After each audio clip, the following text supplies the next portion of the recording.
Bom dia a todos. Primeiramente, digo que é um prazer poder estar aqui nesse 6º Congresso Brasileiro de Urgência e Emergência e poder compartilhar conhecimento com pessoas de tal interesse científico.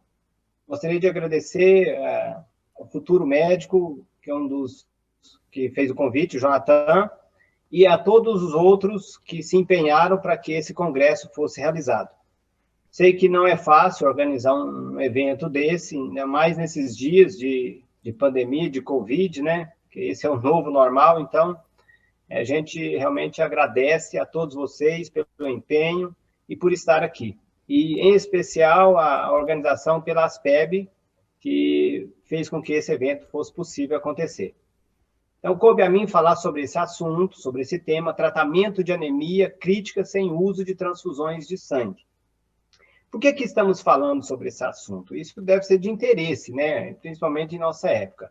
Primeiramente, gostaria de identificar meu nome, Antônio Alceu dos Santos, especialista em cardiologia pela Sociedade Brasileira de Cardiologia, Associação Médica Brasileira. Trabalho no Hospital Beneficência Portuguesa em São Paulo, no Hospital Vaz Monteiro em Lavras. Pelo menos 20 anos que a gente estuda, escreve e publica assuntos relacionados a esse tema.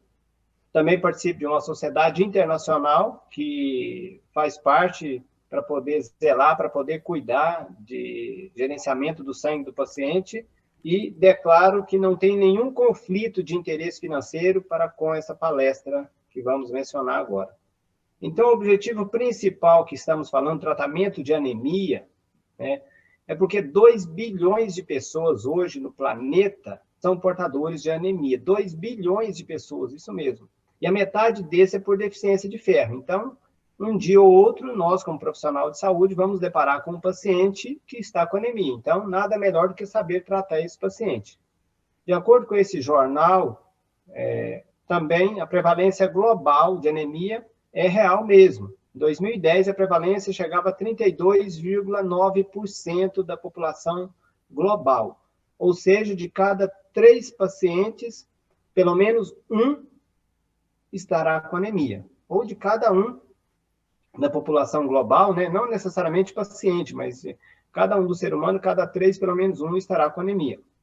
Mas será que isso é só lá fora, no mundo internacional? Não. No nosso próprio país, a anemia é um problema de saúde pública, uma realidade atual. A anemia em nosso país, de acordo com esse artigo, publicado na Ciência e Saúde, é uma doença negligenciada. Isso faz nos lembrar do famoso personagem Jeca Tatu, do século passado. E se o Jeca está com anemia, está doente, se está anêmico, ele precisa ser tratado. Por quê? Porque a anemia, por si só, é uma condição clínica, talvez não uma doença, mas é uma condição clínica que se relaciona com o aumento da mortalidade. De acordo com esse estudo do nosso colega Alexandre, publicado na revista Transfusio, se o meu paciente tem de 3 a 4 de hemoglobina, onde o normal é acima de 12, 13, se o meu paciente, então, está num estado de anemia mais grave, anemia crítica, a chance de meu paciente complicar e morrer é em torno de 50%.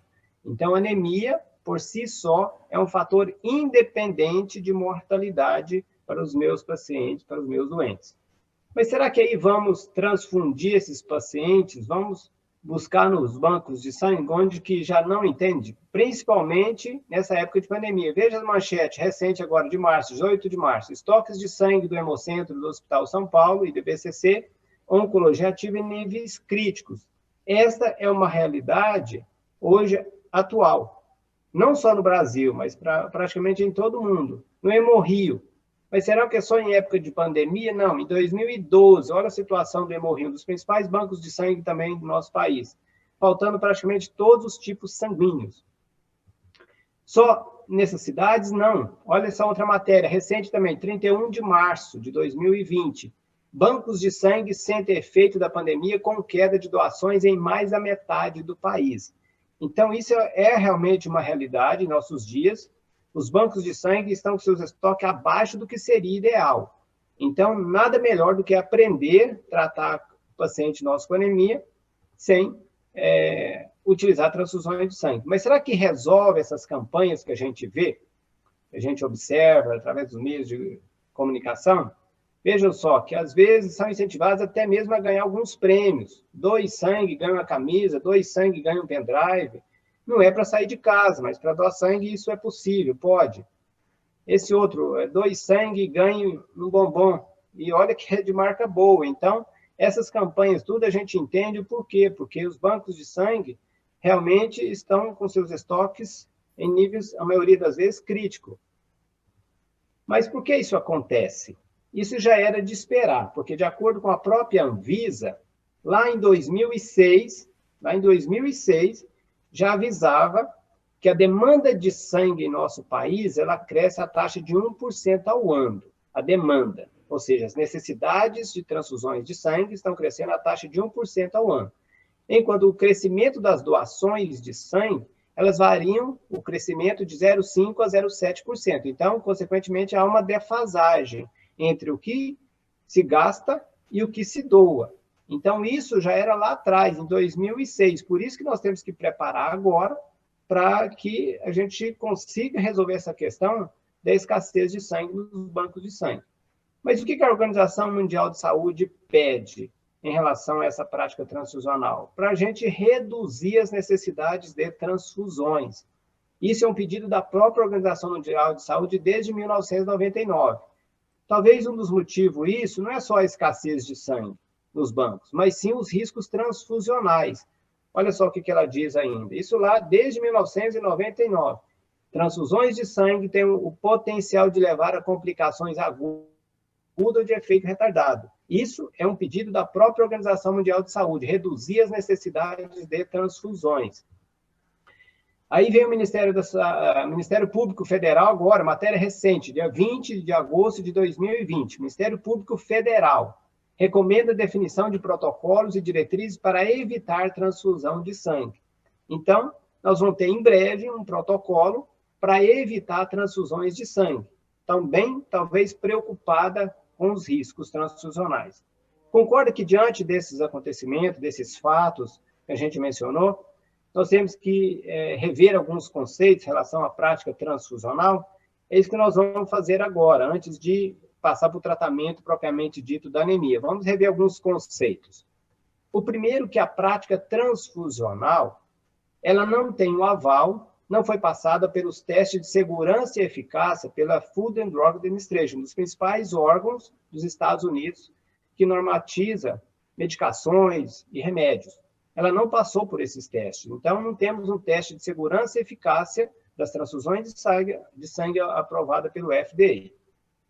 Outro motivo, de acordo com esse colega médico, Dr. Carson, publicado nessa revista Critical Care de Medicina, também deixou claro que as transfusões de sangue não passou até hoje por nenhum ensaio clínico randomizado placebo controlado, que isso demonstraria a evidência, a segurança e eficácia das transfusões de sangue conforme qualquer uma outra medicação que é lançada no mercado. Toda medicação ela tem que ser passada por um ensaio clínico randomizado para depois ser utilizada entre nós, seres humanos. As transfusões de sangue não têm um ensaio clínico randomizado para placebo controlado. O que temos são estudos observacionais, mas jamais passou por esses estudos mais relevantes que realmente demonstram a sua eficácia e segurança clínica. Esse é um dos motivos que você, qualquer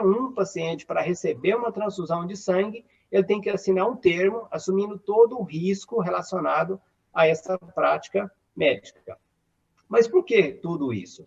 Porque o paciente que recebe transfusão de sangue, nós temos que rever esses conceitos, porque o paciente que recebe sangue de outra pessoa, através de uma transfusão, ele permanece no hospital mais tempo do que os não transfundidos. De acordo com esse estudo publicado na revista Anestesia, de 2019, envolvendo mais de 60.000 pacientes, 60.955 pacientes, o grupo de pacientes que receberam transfusão de sangue, eles permaneceram no hospital em cerca de 10 dias. Já os sem transfusão, 5 dias. O que isso significa? Que se o meu paciente não recebe sangue, ele vai para casa mais cedo. Isso é bom para quem? principalmente para o paciente, né? Embora para casa deixar o hospital mais cedo. E para o hospital também é bom, porque roda mais, né? O hospital ele vai ter mais leitos, mais pacientes sendo internados e mais pacientes resolvidos os seus problemas. Mas é bom também para as operadoras de saúde, para o SUS ou para convênios, porque o paciente permanece menos tempo no hospital, então menos custos para a operadora de saúde. Mas o que mais se preocupa na atualidade são os vários estudos, várias pesquisas que mostram que o sangue pode aumentar o risco de mortalidade, o sangue doado, o sangue de outra pessoa. Isso ficou bem evidente nesse estudo que nós publicamos, envolvendo 3.004 pacientes, nosso grupo em São Paulo, estudando 3.004 pacientes submetidos a cirurgias cardíacas de revascularização miocárdica. Ficou bem evidente que os pacientes não transfundidos morriam menos do que os transfundidos. Em um grupo de 1.116 pacientes que não receberam transfusão de sangue, a mortalidade nesse grupo foi em torno de 1,9%. Já no grupo de 1.888 pacientes que foram transfundidos, receberam transfusão de sangue, a mortalidade foi em torno de 5,7%, com P significativo, ou seja, tem representação, um N expressivo de 3.004 pacientes, e observamos que a mortalidade foi maior no grupo transfundido. Também respondemos uma questão de que o paciente que recebe sangue, quer no UTI, no pós-operatório, é o paciente mais grave, por isso ele morre mais. Mas não é bem isso, não.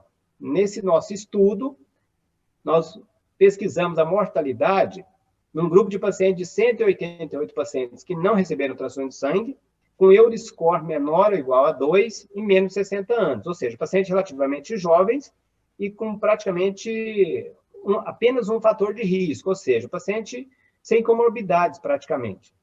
Qual foi a conclusão de nosso estudo? Que no grupo de 188 pacientes que não foram transfundidos, a mortalidade foi 0. Ninguém morreu nesse grupo que não recebeu transfusão de sangue. Já a mortalidade, em 30 dias, já no grupo que foram transfundidos, recebeu sangue halogênico, em um grupo de 154 pacientes, a mortalidade foi de 7%.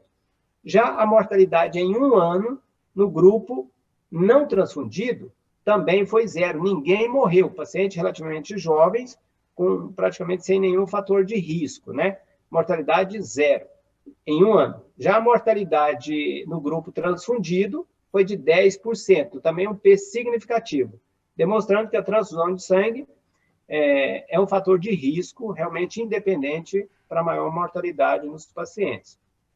Tivemos também a oportunidade de apresentar no congresso da SOCESP, em São Paulo, em 2013, um outro estudo que a mortalidade é dose dependente de unidade de massa transfundida após cirurgia de revascularização miocárdica. Esse trabalho foi uma sequência desse outro que nós fizemos, então a gente queria saber se naquele grupo que recebeu sangue, de 1.888 pacientes, se a mortalidade tinha algo a ver com o número de bolsas crescentes que cada paciente recebia. Ou seja, nós dividimos os pacientes, aqueles que receberam uma bolsa, pacientes que receberam 2 bolsas, 3 bolsas, 4 bolsas de sangue, 5 e maior que 6 bolsas, maior ou igual a 6 bolsas, de unidade de massas halogênicas. Qual foi a conclusão de nosso estudo? Que quanto mais bolsa de sangue o meu paciente recebe, maior é a chance desse paciente morrer em um ano. De forma que, se o meu paciente recebe mais de 5 até 8 bolsas, a mortalidade é em torno quase de 50% nesse grupo de pacientes. Então, mais uma vez demonstrando, conforme a gente apresentou no congresso, que o sangue ele é dose dependente para aumentar o risco de mortalidade. Quanto mais sangue o meu paciente recebe, maior é a chance dele entrar em óbito. Foi só nós que demonstramos isso? Não. Doutora Ludmila, também de São Paulo, também demonstrou isso, também publicado na revista JAMA, de 2010, que quanto mais sangue o paciente recebe, maior é a mortalidade no grupo de cirurgia cardíaca. Outro colega médico, também publicado na revista Anesthesiology, de 2016, também demonstrando que a mortalidade ela aumenta linearmente com a quantidade de eritrócitos, ou seja, com a quantidade de bolsas de sangue que o meu paciente recebe. Esse estudo resume o que nós estamos falando sobre a eficácia das transfusões de sangue. É um brilhante estudo, uma revisão sistemática da literatura. Quando se fala revisão sistemática, é que engloba vários estudos científicos.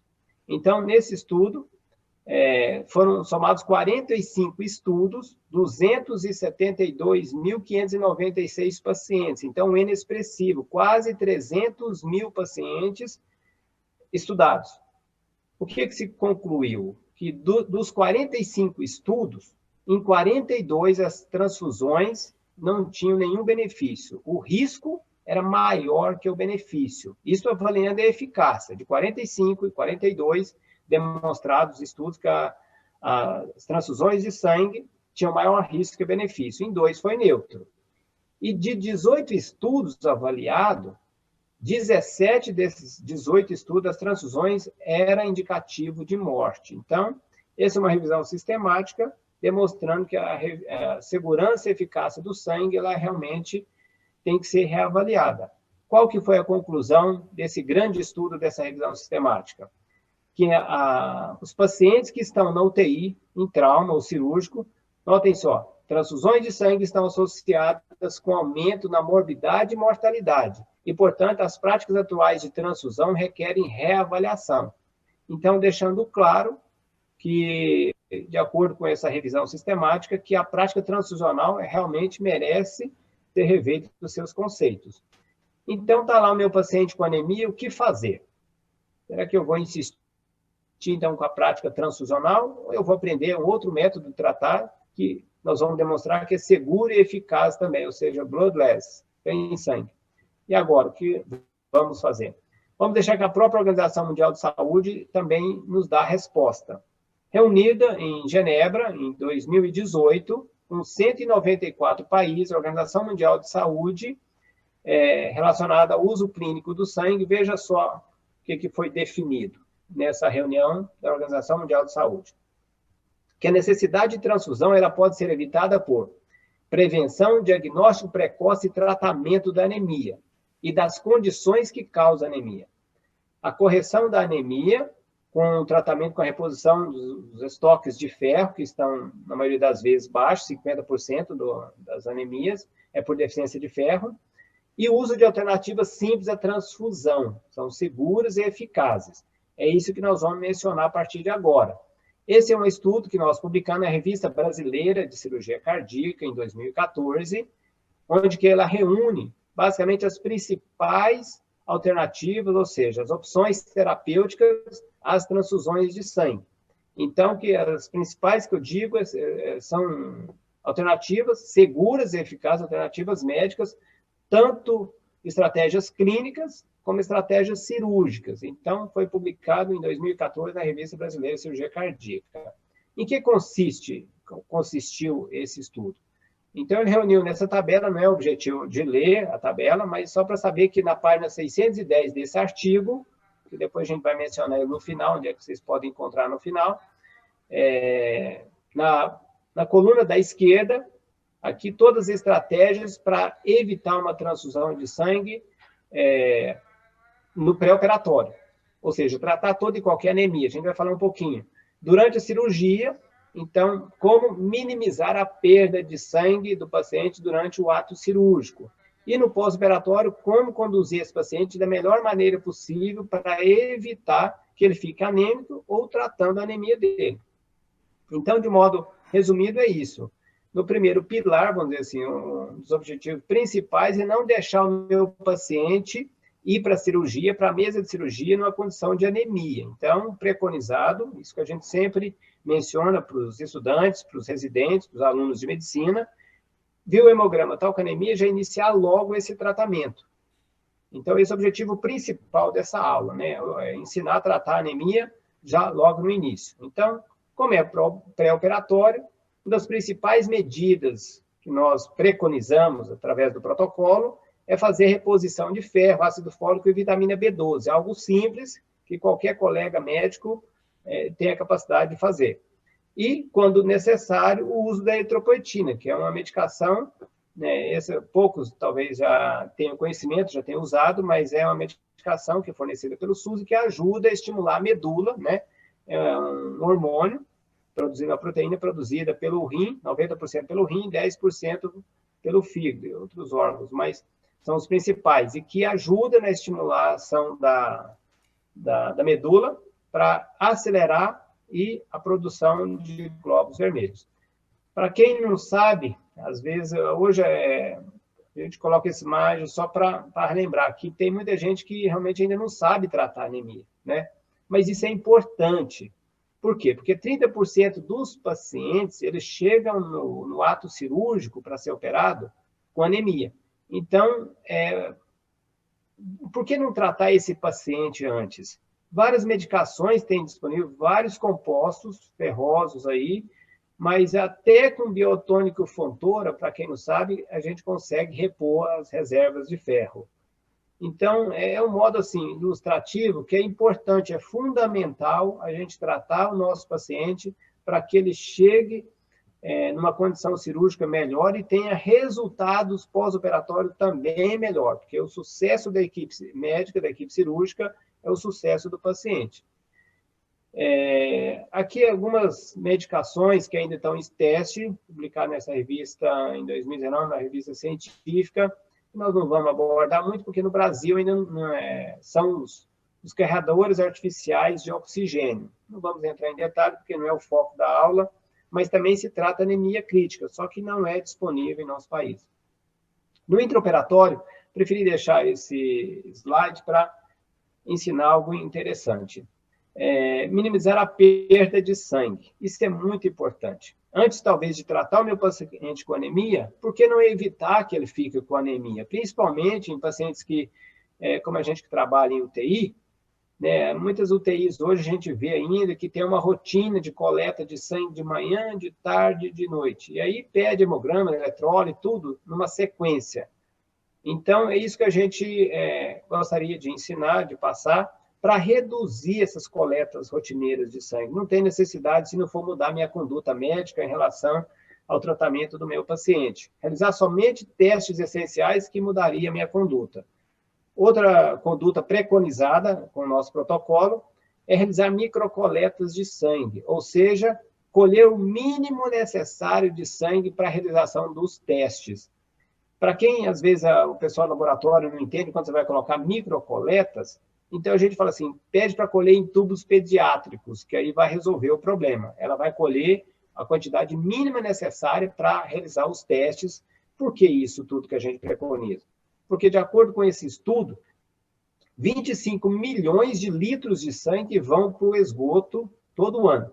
Então, que as consequências disso, anemia iatrogênica, aquilo que a gente mencionou, essas coletas excessivas e desnecessárias, fora da rotina, fora que não vai mudar a conduta, gera isso, anemia iatrogênica. No final de 1 ou 2 semanas, meu paciente terá que receber uma bolsa de sangue.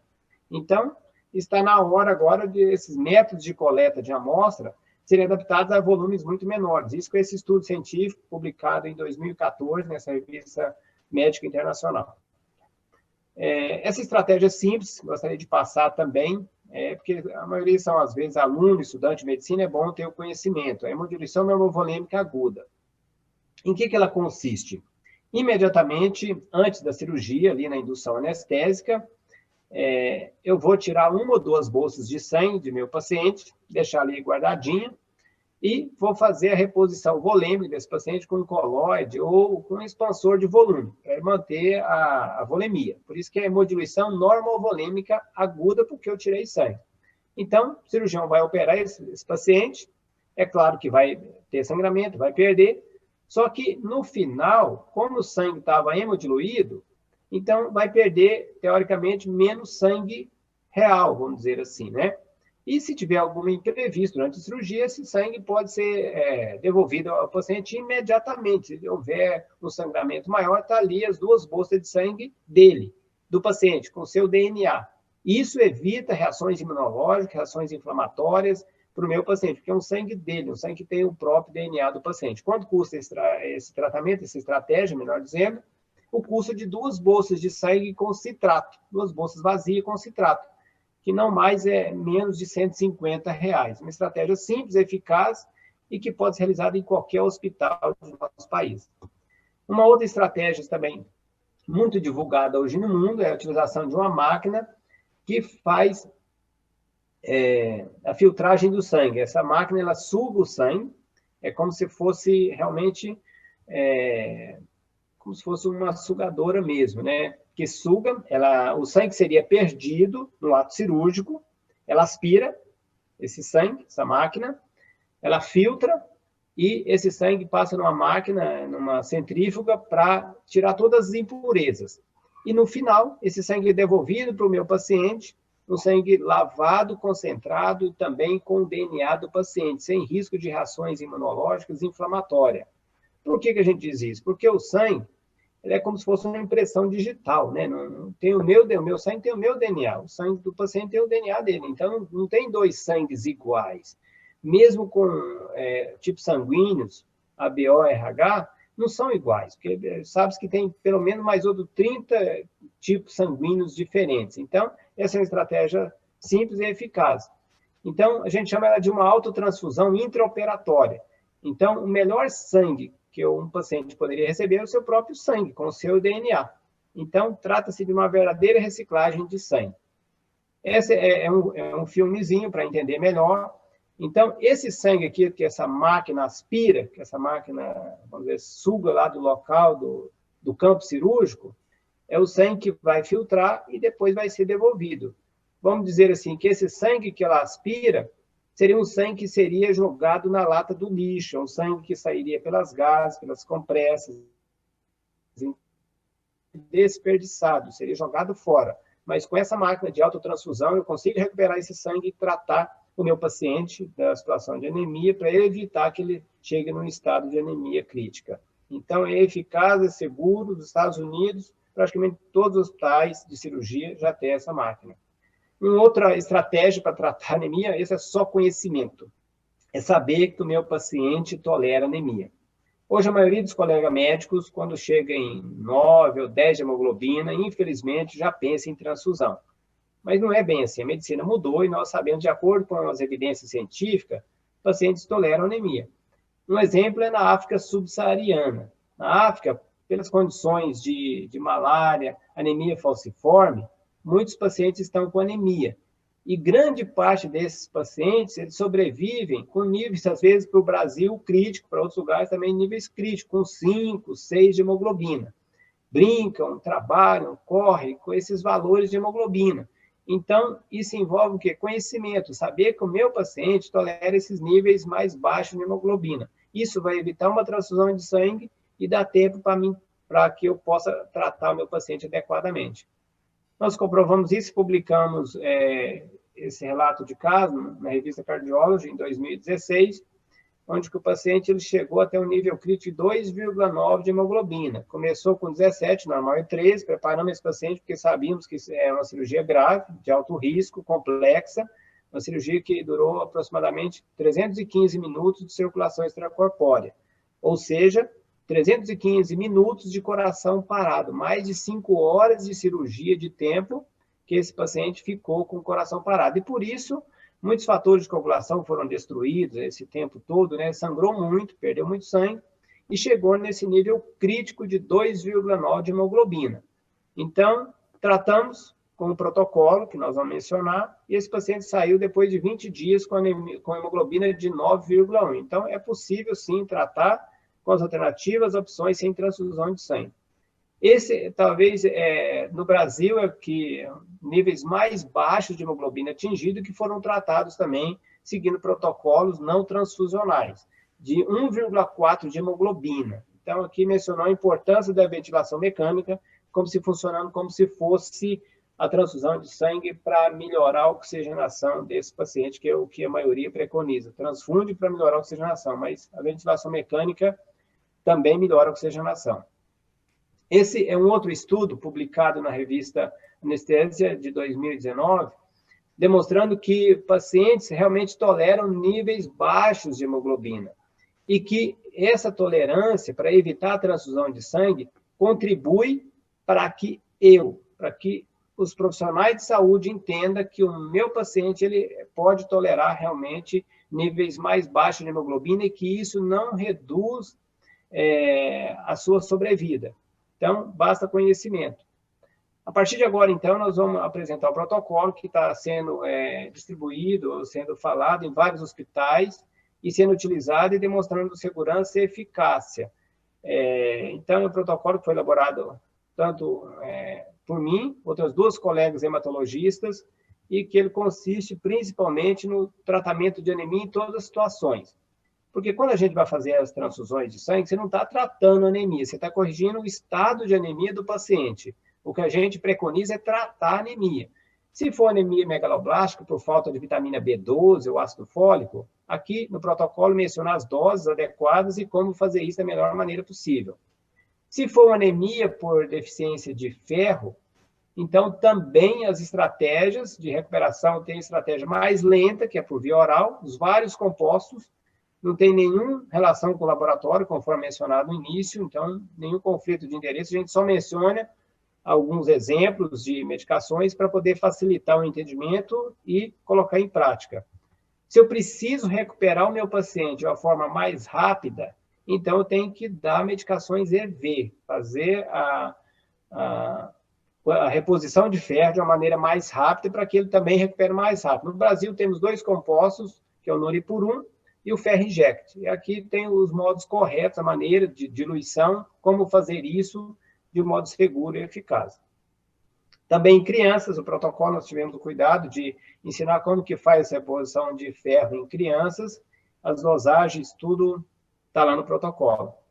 Lembrando que, conforme a gente mencionou, a anemia não é só por deficiência de ferro, 50% sim.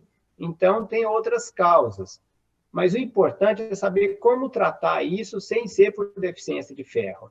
E um dos principais objetivos desse protocolo foi ensinar como utilizar a eritropoetina nesses estados. Então, agora sim, nós vamos mencionar estados de anemia mais crítica, pacientes que estão em UTI, situações de urgência, emergência, com níveis mais críticos de hemoglobina. Como tratar? Não é só com ferro. O ferro não vai fazer essa hemoglobina subir mais de forma acelerada. Temos que usar uma droga, uma medicação que faz acelerar e proliferar a maturação dos eritrócitos direto na medula. Então, anemia pós-operatória, devido à perda sanguínea. Então, os pacientes saíram da cirurgia com menos de 10, vamos dizer assim, já está uma anemia mais leve, moderada, o protocolo já deixa bem claro que já temos que iniciar com a eritropoetina dose mais alta, essa medicação que vai estimular a medula, na dose de 300 unidades por quilo dia subcutâneo, até chegar a 7 doses. Ou então até conseguir já uma melhora dos níveis de hemoglobina hematócrito. Se o paciente está na terapia intensiva, ali na UTI, né, situação de anemia também, menor que 10, aí dependendo dos valores. Também já tem indicação do uso da eritropoetina na dose de 600 unidades por quilo. Essa dose da eritropoetina que vai variar de acordo com a condição clínica do paciente e de acordo com a sua comorbidade, ou seja, com a sua doença de base. Se uma anemia menor que 10 na gravidez e tem risco de sangramento, parto, uma gravidez de risco, a eritropoetina pode ser usada com segurança, tem evidência científica na literatura, com essas doses um pouquinho menores, de 300 a 500 unidades por quilo 2 vezes por semana, subcutâneo EV. Anemia de doenças oncológicas, todos nós sabemos, né, que o paciente que vai submeter uma quimioterapia, ele vai evoluir com anemia na maioria das vezes. Então, esse paciente também tem que tratar essa anemia adequadamente para evitar uma transfusão de sangue nesse paciente que seria mais deletérica para ele, então, do que até mesmo o estado de anemia. Então, saber que a eritropoetina pode ser usada nessa dose de 600 unidades por quilo semanal até a hemoglobina de 12.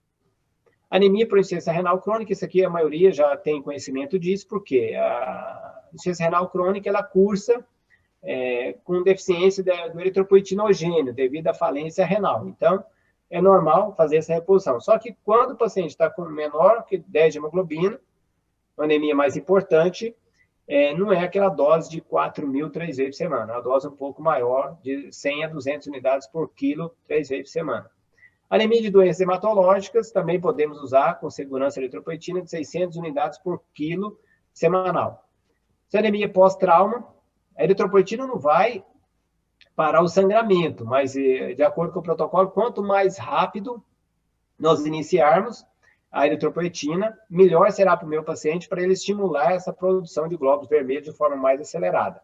Em crianças também, lembrando que criança é interessante, a criança pode receber uma dose de 600 até 1.400 unidades por quilo por semana, ou seja, doses divididas de 200 unidades por quilo dia via subcutâneo EV, que responde muito bem e criança também tolera muito anemia, de acordo com estudos científicos. Se o paciente vai a cirúrgico, ele vai para a cirurgia, eu tenho mais de 3 semanas para preparar esse paciente, então eu tenho um tempo melhor, mais hábil, para estimular essa medula. Então, se tem menor que 11 hemoglobina, além do sulfato ferroso, para fazer a reposição correta, calcular a dose correta dessa reposição de ferro, também está indicado o uso da eritropoetina para que o meu paciente, mais uma vez, não chegue naquela estatística de 30% que chega no ato cirúrgico com anemia. Então, vamos corrigir essa anemia. Se eu tenho menos de 3 semanas, eu vou ter que usar uma dose mais alta de eritropoetina para estimular essa medula a acelerar a produção. Se ele tem menor que 11. Então, aqui está 600 unidades por quilo por semana, iniciar 300 unidades por quilo dia, via subcutânea, 10 dias antes da cirurgia e até 4 dias após a cirurgia. Isso é para menos de 3 semanas. Se for uma cirurgia de urgência, iniciar anemia. Identificada anemia, inicia logo 300 unidades por quilo dia subcutânea até a data da cirurgia. Onde que eu vou encontrar esse protocolo mencionado? Então, onde que ele encontra? Como que, assim, vai ser só apresentado na aula? Não. Esse é um protocolo, então, real. Ele está aqui para apresentar para vocês, mas ele está também no site Bloodless, que é um site que foi elaborado por nós, por mim, especialmente, para ajudar colegas médicos, estudantes de medicina, profissionais de saúde, todo a aprender a lidar com essa situação.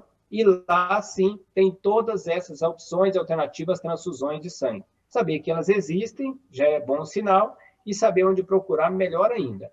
Então, lá tem um menu, que é como tratar. E nesse menu tem especialmente esse submenu tratamento da anemia. E nesse tratamento da anemia tem, sim, o protocolo, onde que nós mencionamos, acabamos de mencionar. Então, o protocolo de tratamento da anemia, inclusive aquele artigo mencionado, das opções terapêuticas transfusões de sangue.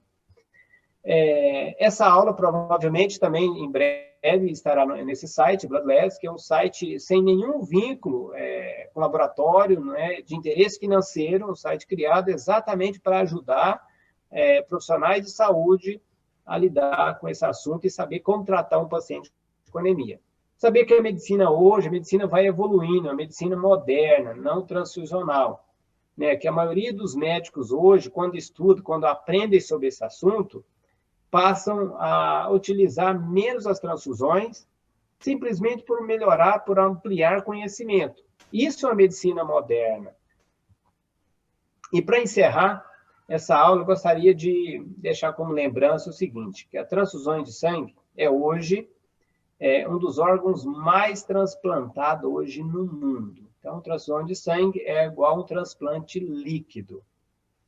E sabendo que quando você faz um transplante de coração, de rim, é um antígeno estranho, é um DNA diferente que entra no corpo do paciente. E esse antígeno, ele gera reações inflamatórias e imunológicas, porque não tem o mesmo DNA. Então, é por isso que nós mencionamos e preocupamos com a segurança transfusional.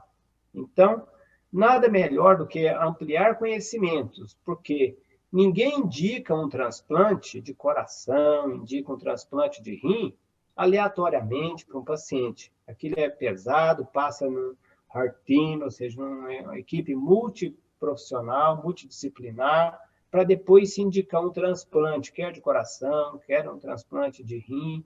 Então, assim, também a gente deveria que, à medida que os conhecimentos vão chegando, as pessoas também pensem um pouquinho mais. O sangue é um dos órgãos mais preciosos, dos tecidos mais preciosos que nós temos. Então, por que não cuidar do meu sangue, do seu sangue, para a gente evitar uma transfusão? Isso faz a gente lembrar dessa frase desse colega médico canadense, William Osler, que diz o seguinte, que o bom médico trata a doença. O grande médico trata o paciente que tem a doença. Então, nós não vamos tratar um exame laboratorial, um hemograma que está ali. Vamos ver o doente, ver se ele está bem clinicamente, está estável hemodinamicamente. Por que não tratar esse paciente, quer com ferro, com ácido fólico, vitamina B12, e especialmente com as doses de eritropoetina preconizada? Com isso, nós estaremos tratando a anemia e não simplesmente corrigindo um estado de anemia. Era isso. Gostaria de, mais uma vez, agradecer o convite por estar aqui com vocês. Quero os alunos de medicina, quero outros profissionais que estão assistindo, né? Esse é um novo normal, mas me sinto honrado e com um grande prazer estar aqui compartilhando conhecimentos com todos vocês. Muito obrigado a todos.